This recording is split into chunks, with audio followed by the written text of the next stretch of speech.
London, for example. And I'm going to explain only two incentives that are important in the first moment. A national incentive of 6,000 euros for buy electric vehicle, more or less 6,000 euros, and an important local incentive that is free parking on street.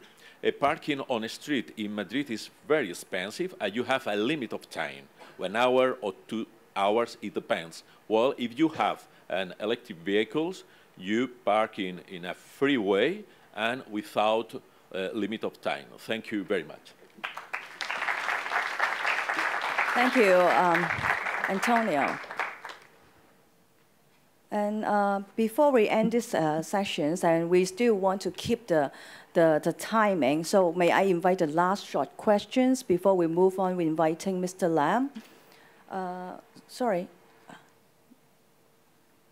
And don't worry, we have the second discussion sessions, and we will put the questions for the next one. No, it's not a question, because I was one of the speakers, so I want to come back to your question beforehand regarding the batteries and what we're doing with the lithium and all these things. I think on the one side, what I said also in the presentation, there's a broad cooperation, not only from the manufacturers, but also together with technology providers, also utility providers, and I see also that RWE is here, so we definitely also have a joint venture with them in order to develop batteries and make them better. Yeah? And on the other side, as Eva already pointed out, in Europe especially, there are quite rigid regulations of how to use old batteries and reuse them, and the target definitely is to have a closed circle at the end of the day to take them back. And that is also one reason why the first batches of the cars we're not selling to consumers, but we're only leasing it. There's some period of time later we take the cars back and see how the batteries are doing and what to do better with them. So there's basically a continuous improvement circle also on this thing. Thank you, Dr. Weidner. And for topic 3 is about product. I would invite... Oh, okay. One more comment from the City of Rome.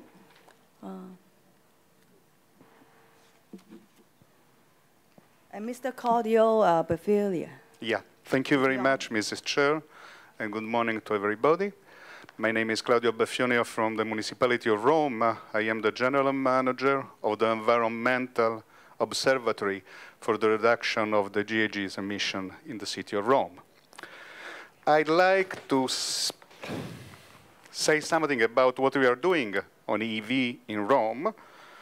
Like it was mentioned before by during the presentation of the Mercedes-Benz, in the next few months we will have 100 recharging points in the center of the city and 50 Mercedes-Benz smart electric car going in the city. And this is for us an important pilot action to understand how is important concretely for the City of Rome, for the mobility of the City of Rome to have electric vehicles. We are implementing and we want it to grow our bike sharing system that started really a few months and a half, 1 year and a half ago, but don't forget that Rome is on 7 hills, so to attract more and more citizens using bike sharing, we are using electric bike inside. And last but not least, for the delicious of our tourists, we have a system of electric rickshaw, only for tourists, for the mobility inside in the center of Rome. But I completely agree.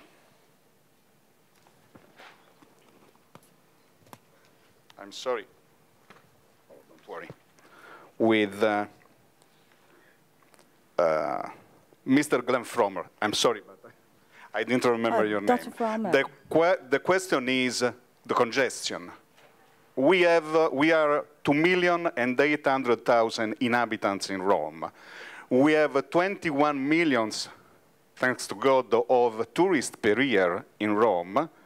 We have not only all the embassies for the City of Rome, for the Italian government, but we have all the embassies for the Vatican State too. So we have the double number of embassies for our good luck, because Vatican is important, of course, from the touristic point of view. But I can't forget that 1 million of electric vehicles congest exactly like 1 million of traditional vehicles. So the problem is the congestion. For this reason, my office is starting with a working group to understand how to use in the best way electric vehicles to decongest the situation of the mobility in Rome. Thank you very much. Of course, this working group is open to all the persons that I'd like to give a contribution for our work. Thank you very much. Thank you.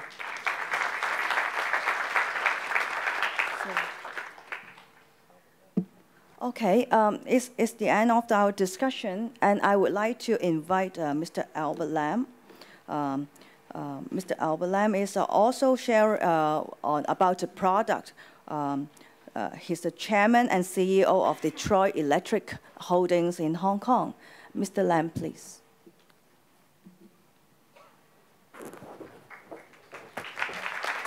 Thank you very much. Sorry.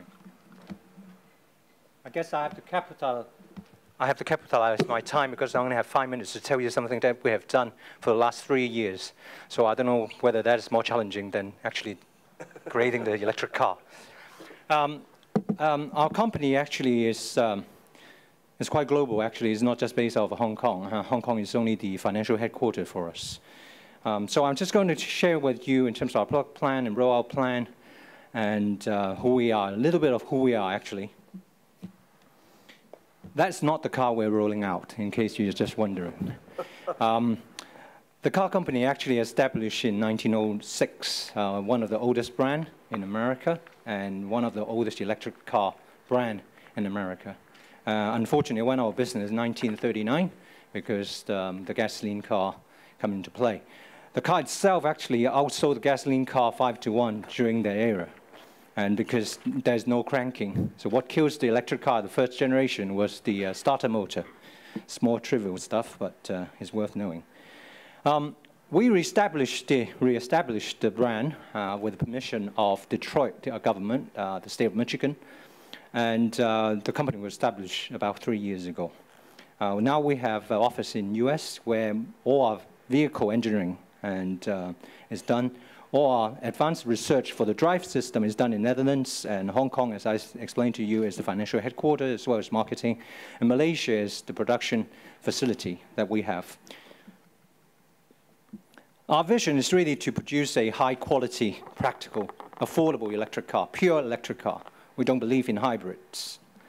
And our essence of our product is really fun to drive, proud to own. I think we should be of that era now, that people will say that, look, we should be proud to own an electric car. The key milestone, endorsement and support, as I explained to you, the name and the brand and the trademark is actually reserved by the state of Michigan. And they have reviewed our business plan, our technology, and back in April last year, they have granted us the permission to use the name. We also subsequently got support from them in terms of a grant, as well as Wayne County, as well as the Ann Arbor states. Right? They are all within the Michigan State area. We're also endorsed by the Malaysian government because our contract manufacturing partner is actually Proton, one of the Asia independent manufacturer. The Dutch government also gave us a lot of support. In fact, the mayor of Amsterdam has our car as their company, as his company car for the last year and a half. I have to mention that one of RWE subsidiary has been a tremendous help for us to start rolling out our product for a long period of trial. Our trial has actually been kind of ongoing trial for 30 months now of all our vehicles. We've delivered about 70 vehicles worldwide. And ongoing trials has been learning about the maintenance schedule, the car, any problem, the battery, recycling, etc. So it is really ready for big time, so that's why we have confidence to move forward in terms of rolling out to the rest of the world. We're still cautious because the adoption of the electric car is still have challenges, but I see that challenges as more social challenges rather than technological challenges. So we go through a phase of product adoption first and contract manufacturing. We are aware, consciously aware in terms of the whole cycle, the whole ecosystem of producing a car. So we want to try to leverage as much as we can in terms of creating this new car.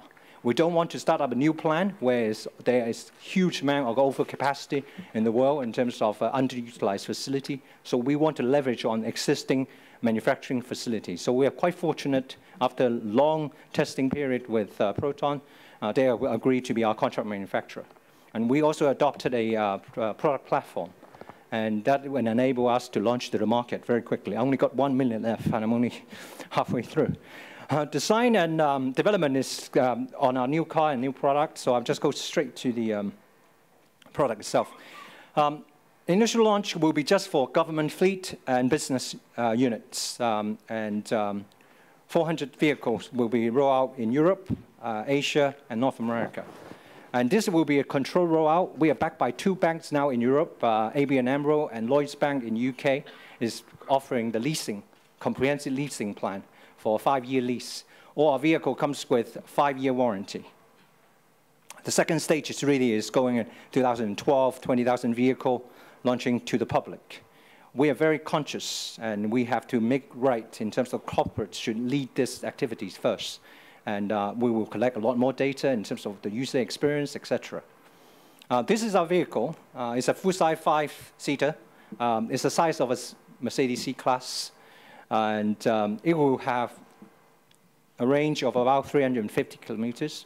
And people will start, wow, that's quite a long range. Because we deployed a battery out of Korea, and it's 40 kilowatt. So it's much larger. It's probably double the size of a Nissan Leaf and nearly double the size of a iMyth. We also offer a short range where we work with one of the battery swapping infrastructure player to do battery swap as well. Top speed is 160 kilometers, 0 to 60, 7.5 seconds. That's the fun part of our product essence. It's all about performance. It offers in terms of the variant. The variant is a hatchback. Again, it's full size. In fact, the car will be here next week in an event, drive-through parade event. So it's Thursday. So please feel free to give us feedback on that product. Oh, sorry. This is an interior. Future product, I just flashed through. This is quite exciting, actually. We're working in cooperation with Lotus. Since I come from Lotus before, we're rolling out this car in 2012. 0 to 60, 3.6 seconds. The trial car, actually, RWE actually own 2 trials for our cars. Delivery charge schedule, I'll just skip through. We're going to have product for van, 2014. I think it's really no longer a technological challenge. Really is a social challenge, and I'm so pleased to hear from all the cities that you are adopting electric cars. Thank you very much.